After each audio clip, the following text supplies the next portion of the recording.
আসসালামু আলাইকুম প্রিয় বন্ধুগণ, আশা করি আপনারা ভালোই আছেন।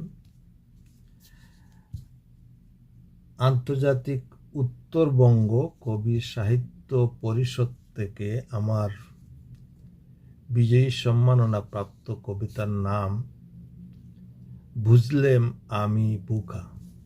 কবিতার বিষয়বস্তুটি ছিল প্রেমে প্রতারণা। আমি সেই বিষয়ে লিখেছিলাম।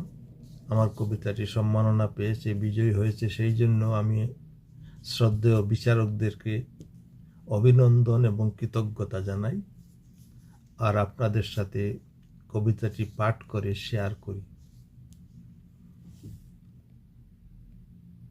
বুঝলেম আমি বোকা, স্বপ্ন আমার ভাঙল কতই, বৃথাই মনের আশা। আশেপাশে এলো যারাই আমার, খেললো মিথ্যে ভাষা। স্বপ্ন দেখায় দিনের বেলায়, রাত্রে হারায় ঘুম।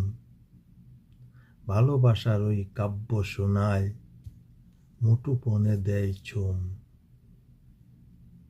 বিশ্বাস করি অন্তর মনে তাহার মনের কথা, স্বার্থ সিদ্ধি আদায় হলেই দেয় যে হৃদয়ে ব্যথা।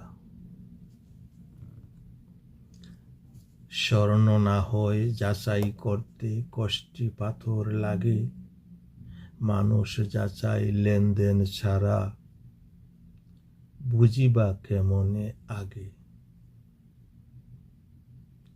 আমার না হয় মনটায় অবুঝ, বুঝধারে দেই ধোঁকা। অনেক আশার নিষ্ফল নিয়ে বুঝলেম আমি বোকা। আমার না হয় মনটা অবুঝ, বুঝধারে দেয় ধোঁকা। অনেক আশার নিষ্ফল নিয়ে বুঝলাম আমি বোকা। ধন্যবাদ প্রিয় বন্ধুরা, ভালো থাকুন। আল্লাহ হাফেজ।